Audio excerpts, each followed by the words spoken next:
अजिंठा ग्रामपंचायतच्या 3 जागांसाठी रविवार रोजी पोटनिवडणूक घेण्यात आली होती। दरम्यान वार्ड क्रमांक 1 साठी येथील जिल्हा परिषद कन्या शाळेत मतदान करण्यासाठी येथील प्रवीण रामधन डाकरे गेला होता। दरम्यान पोलिसांशी त्याचा वाद झाला। पोलिसांच्या फिर्यादीवरून डाकरे विरुद्ध अजिंठा पोलीस ठाण्यात भादवी कलम 353, 332, 504 प्रमाणे गुन्हा दाखल करण्यात आला। यानंतर पोलिसांनी आरोपी प्रवीण डाकरेला अटक करून रविवारी रात्रभर पोलीस लॉकअपमध्ये ठेवले।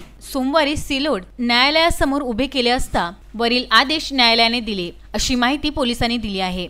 प्रवीण डाकरे याला सोमवारी न्यायालयासमोर उभे केले असता अजिंठा पोलिसांनी लॉकअपमध्ये बेदम मारहाण केल्याचे त्यांनी सांगितले। एवढेच नव्हे तर न्यायाधीशांना त्याची खात्री व्हावी म्हणून त्याने कपडे काढून मारहाणीत पाठीवर उमटवलेले वळ दाखवले। त्याच्या अंगावर पोलिसांनी जबर मारहाण केल्याचे वळ प्रथम वर्ग न्यायाधीश पी पाटील यांना दिसले। यावरून न्यायाधीशांनी लगेच त्याला सिल्लोड उपजिल्हा रुग्णालयात उपचारासाठी पाठवले। याची वैद्यकीय तपासणी करण्यात आली आहे।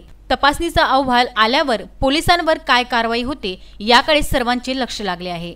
पोलिसांनी आरोपीस मारहाण केली नाही तर मग अंगावर वळ कशी आले असा प्रश्नही निर्माण होत आहे।